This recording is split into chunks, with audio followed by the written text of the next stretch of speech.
آخر ایسا کیوں ہوتا ہے کہ آفٹر گیٹنگ میریڈ ایک عورت اپنی فیملی کے لیے سب کچھ قربان کر دیتی ہے؟ Being a wife and a mother اپنی ہر خواہش کو دبا دیتی ہے، لیکن بدلے میں اسے وہ ویلیو اور رسپیکٹ نہیں ملتی جو وہ ڈیزرو کرتی ہے۔ کیا واقعی سب کچھ لٹا دینے کے بعد بھی ہسبینڈ کی نظروں میں عزت پانا اتنا مشکل ہے؟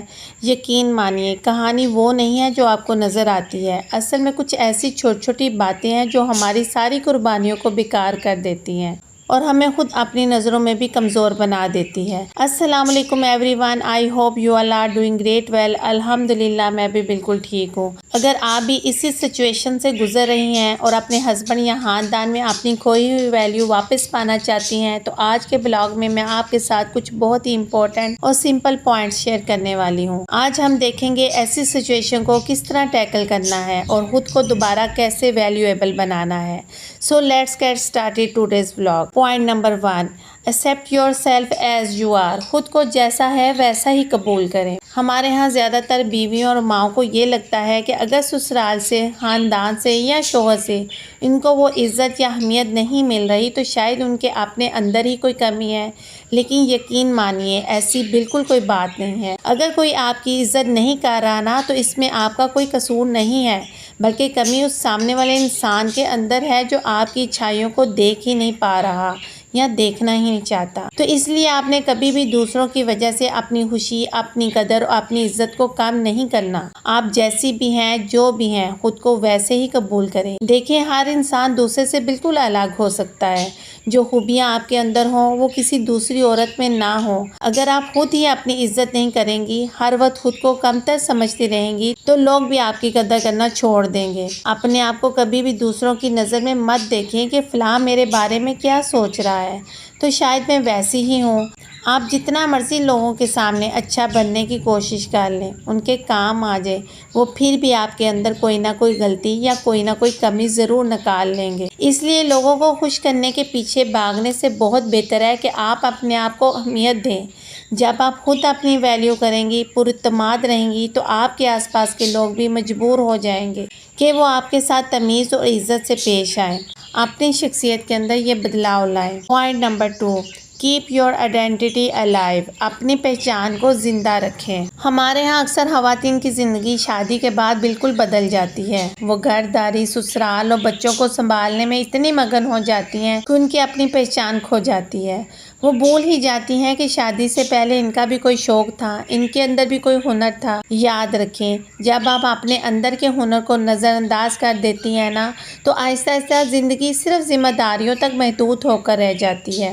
انسان ہر وقت تھکا ہوا، بوجھل اور بے دل سا محسوس کرنے لگتا ہے۔ ایک سمجھدار عورت کبھی بھی اپنی پہچان کو مکمل طور پر ختم نہیں ہونے دیتی۔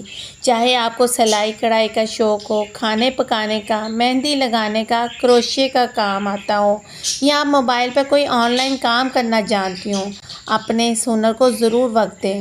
ذرا سوچیں، شادی سے پہلے کون سا کام تھا جو آپ خوشی خوشی کرتی تھیں؟ کس بات پر لوگ آپ کی تعریف کرتے تھے؟ ہو سکتا ہے وہی ہنر آج بھی آپ کے اندر موجود ہو، بس اسے دوبارہ جگانے کی ضرورت ہو۔ جب آپ گھر کے کاموں کے ساتھ ساتھ اپنے کسی ہنر پر بھی کام کرتی ہیں یا گھر بیٹھے کوئی چھوٹا موٹا آن لائن کام شروع کر دیتی ہیں تو آپ کا اعتماد بڑھتا ہے، آپ کا ذہن مثبت رہتا ہے اور آپ کو یہ احساس ہوتا ہے کہ آپ بھی کچھ کر سکتی ہیں۔ اور جب شوہر یہ دیکھتا ہے کہ میری بیوی اپنے وقت کو مثبت انداز میں استعمال کرتی ہے، اپنے ہنر کو نکھار رہی ہے، اپنی شخصیت کی ترقی پر بھی توجہ دے رہی ہے تو فطری طور پر اس کی عزت اور اہمیت مزید بڑھ جاتی ہے۔ لوگ بھی ایسے شخص کی قدر کرتے ہیں جو اپنی ذمہ داریوں کے ساتھ ساتھ اپنی ذات کی بہتری پر بھی کام کرتا ہو۔ اس لیے اپنے ٹیلنٹ کو کبھی ضائع نہ ہونے دیں، اسے نکھاریں، اس پر محنت کریں، اپنی زندگی کا ایک خوبصورت حصہ بنائیں۔ یاد رکھیں، ایک خوش اور پراعتماد عورت نہ صرف خود خوش رہتی ہے بلکہ اپنے پورے گھر میں بھی مثبت توانائی پھیلاتی ہے۔ Point number 3، create a positive atmosphere. گھر میں مثبت ماحول پیدا کریں۔ اکثر گھروں میں مسئلہ یہ نہیں ہوتا کہ محبت نہیں ہوتی، مسئلہ یہ ہوتا ہے کہ بات چیت کا انداز درست نہیں ہوتا۔ کچھ لوگ ہر وقت اپنی پریشانیوں، ناراضگیوں اور گلہ شکووں کا اظہار کرتے رہتے ہیں۔ آہستہ آہستہ گھر کا ماحول بوجھل ہونے لگتا ہے اور رشتے میں فاصلے پیدا ہونے لگتے ہیں۔ اس کا مطلب یہ نہیں کہ آپ اپنی بات دل میں ہی دبا دیں یا کبھی کوئی مسئلہ بیان ہی نہ کریں، لیکن ہر بات کا وقت، انداز اور طریقہ ضرور ہونا چاہیے۔ اگر آپ کو کوئی بات پریشان کر رہی ہے تو غصے یا طعنوں کی بجائے سکون سے اس پر بات کریں۔ مثال کے طور پر اگر شوہر کام کی وجہ سے دیر سے گھر آتے ہیں تو فوراً ناراضگی کا اظہار کرنے کے بجائے پہلے ان کی کیفیت کو سمجھنے کی کوشش کریں۔ ہو سکتا ہے وہ کسی ذہنی دباؤ یا کام کی مصروفیت سے گزر رہے ہوں۔ جب انسان کو گھر آ کے سکون ملتا ہے تو وہ خود بھی گھر والوں کے زیادہ قریب ہو جاتا ہے۔ ایک اور خوبصورت عادت یہ ہے کہ دوسروں کی اچھی باتوں کو نوٹس کیا کریں۔ اگر آپ کا شوہر، بچے یا گھر کا کوئی فرد کوئی اچھا کام کرے تو اس کی تعریف ضرور کریں۔ تعریف کے چند الفاظ وہ اثر پیدا کر دیتے ہیں جو اکثر لمبی شکایتیں بھی نہیں کر پاتی۔ یاد رکھیں، لوگ ایسے فرد کے ساتھ رہنا پسند کرتے ہیں جن کی موجودگی سے سکون، حوصلہ اور مثبت توانائی ملے۔ جب آپ اپنے گھر کے ماحول میں نرمی، سمجھداری اور حوصلہ افزائی شامل کرتی ہیں تو نہ صرف رشتے مضبوط ہوتے ہیں بلکہ آپ کی اپنی عزت اور اہمیت بھی بڑھ جاتی ہے۔ Point number 4، avoid unnecessary interference۔ ہر بات میں مداخلت نہ کریں۔ بعض اوقات ہم محبت اور فکر کی وجہ سے دوسروں کے معاملات میں بہت زیادہ دلچسپی لینے لگتے ہیں۔ شوہر کسی کام میں مصروف ہو، کوئی فیصلہ کر رہا ہو یا اپنے مستقبل کے بارے میں سوچ رہا ہو، تمہارا دل کرتا ہے کہ فوراً اپنی رائے دیں اور بتائیں کہ کیا بہتر ہے اور کیا نہیں۔ لیکن حقیقت یہ ہے کہ ہر وقت رہنمائی کرنا، ہر معاملے میں اپنی رائے شامل کرنا ہمیشہ فائدہ مند نہیں ہوتا۔ بعض اوقات سامنے والے کو صرف یہ احساس چاہیے ہوتا ہے کہ اس پر اعتماد کیا جا رہا ہے، وہ خود بھی اچھے فیصلے کر سکتا ہے۔ ایک سمجھدار عورت جانتی ہے کب بولنا ہے، کب خاموش رہنا ہے۔ وہ ہر بات پر فوراً رد عمل دینے کے بجائے پہلے صورتحال کو سمجھتی ہے۔ اگر اس کی رائے کی ضرورت ہو تو وہ ضرور اپنا نقطہ نظر پیش کرتی ہے، لیکن ہر معاملے میں خود کو لازمی شامل نہیں کرتی۔ دلچسپ بات یہ ہے کہ جب آپ ہر وقت اپنی رائے دینے کی بجائے اچھا سننے کی عادت اپناتی ہیں تو لوگ خود آپ کی طرح متوجہ ہوتے ہیں۔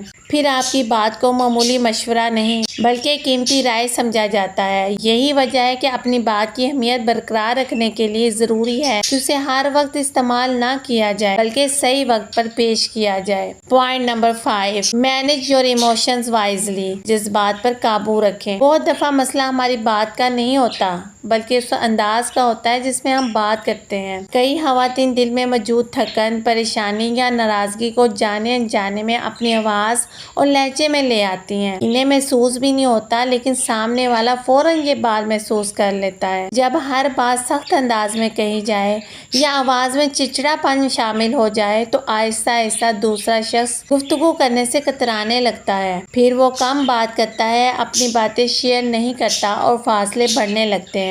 دوسری طرف بیوی یہ سوچتی ہے کہ شاید شوہر اب مجھ میں دلچسپی نہیں لیتا یا مجھ سے بات کرنا پسند نہیں کرتا۔ ایک سمجھدار عورت جانتی ہے کہ نرم لہجہ بہت سی مشکل باتوں کو بھی آسان بنا دیتا ہے۔ وہ اپنی بات عزت، تحمل اور سکون کے ساتھ کہتی ہے۔ اس کا مقصد صرف بولنا نہیں ہوتا بلکہ اپنی بات کو مؤثر انداز میں پہنچانا بھی ہوتا ہے۔ یاد رکھیں، لوگ اکثر الفاظ بھول جاتے ہیں لیکن بات کرنے کا انداز یاد رکھتے ہیں۔ اس لیے اگر آپ چاہتی ہیں کہ آپ کی بات سنی جائے، اسے اہمیت دی جائے تو اپنے لہجے کو اپنی سب سے بڑی طاقت بنا لیں، کمزوری نہیں۔ تو میری پیاری بہنوں، یہ تھے وہ 5 گہرے اور سچے راز جو ایک عقل مند بیوی اپنے گھر کو سکون کا گہوارہ بنانے اور شوہر کی دل میں اپنی مستقل جگہ بنانے کے لیے استعمال کرتی ہے۔ یاد رکھیں، شادی کوئی مقابلہ یا جنگ نہیں ہے جس میں کسی کو ہرانا ہو، بلکہ یہ تو ایک دوسرے کو سمجھنے، عزت دینے اور مل کر چلنے کا نام ہے۔ اگر آپ ان باتوں پر دل سے اور مستقل مزاجی سے عمل کریں گی نا تو آپ خود دیکھیں گی کہ آپ کی زندگی، آپ کے رشتے میں کتنی خوبصورت اور مثبت تبدیلی آتی ہے۔ مجھے کمنٹ سیکشن میں ضرور بتائیے گا کہ ان رازوں میں سے کون سی بات آپ کو سب سے زیادہ اچھی لگی۔ مجھے آپ کے کمنٹس کا انتظار رہے گا۔ اگر آپ کی ویڈیو پسند آئی ہے تو لائک ضرور کیجیے گا، اپنے فرینڈز اینڈ فیملی میں شیئر کریں اور اگر چینل پہ نئے ہیں تو سبسکرائب کرنا مت بھولیں۔ ملتے ہیں کسی اچھے سے نیو ویلیویبل کنٹینٹ کے ساتھ۔ اللہ حافظ، کیپ اسمائلنگ۔